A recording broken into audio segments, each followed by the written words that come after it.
Hello, this is James Smith at GannAnalysis.net. Today I want to cover the bond market, the commodity market, and the dollar. So if we look at the 10-year Treasury note futures, we started the bond rally back in June 1982, and a couple years from now it will be exactly 40 years. So it's 38 years for this thing to go up. That's quite a long time.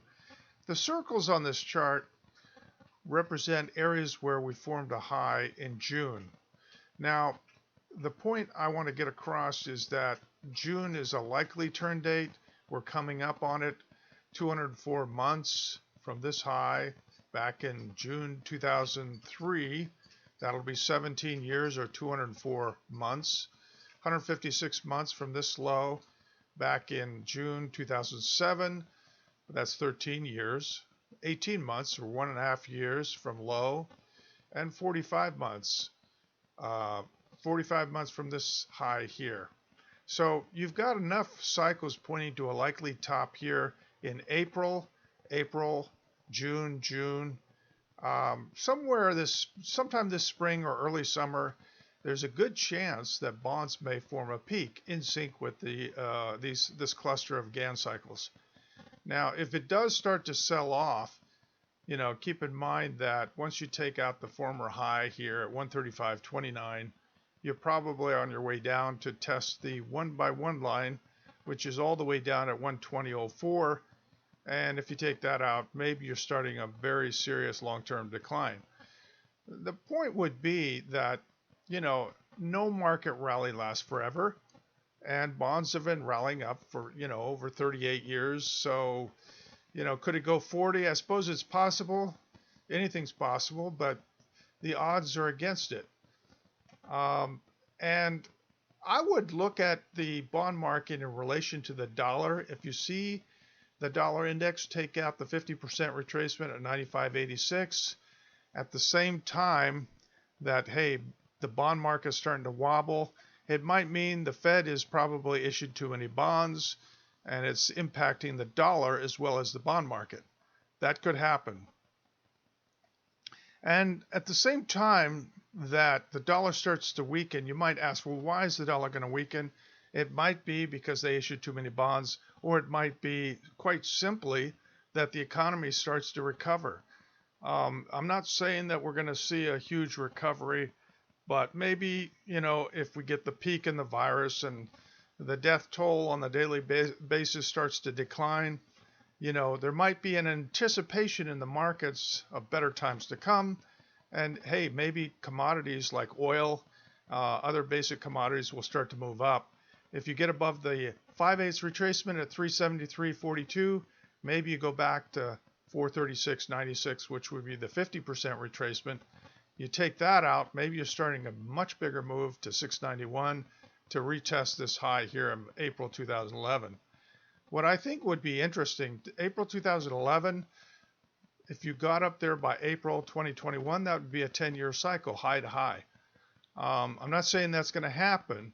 I'm saying it's something, if you get above the 50% mark, maybe you can start targeting a move back here. And the question I find most interesting is, why is this going to happen? Well, if you were going into a deflationary spiral and things are going to always get worse, well, then it's probably not going to happen. But if the economy starts to recover, it's not a big stretch of the imagination. We had this huge sell-off in commodities. They could bounce back and get above 437. If that happens, that would be consistent with the economy starting to get better, sort of a reflation trade.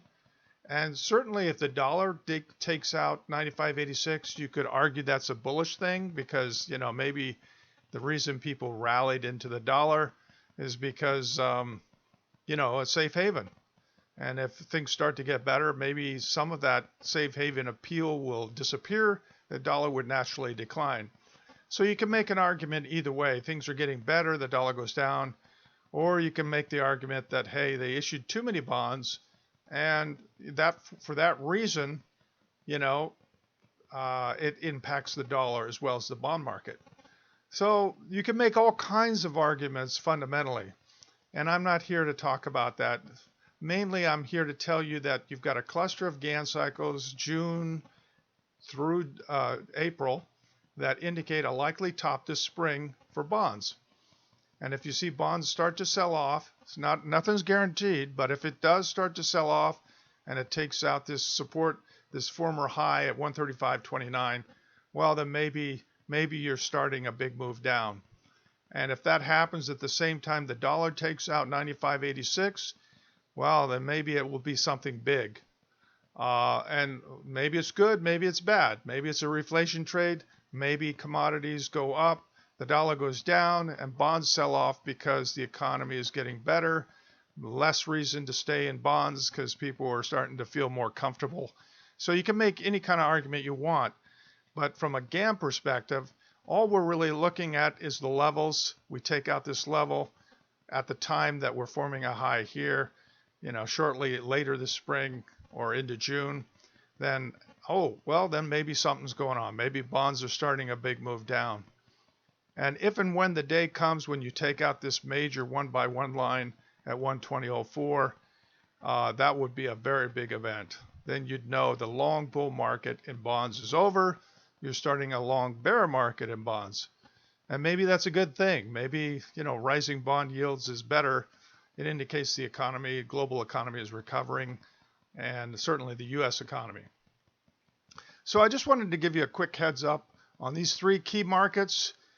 Commodities, you want to see a close above 437 if you want the CRB to go a lot higher.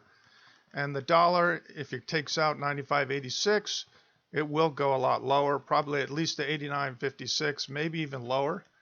And the bond market, the 10-year Treasury, if it takes out this support here at 135.29 on the spot futures, currently trading the June contract, then that would indicate it's starting a big correction, at least down to 120, maybe even lower.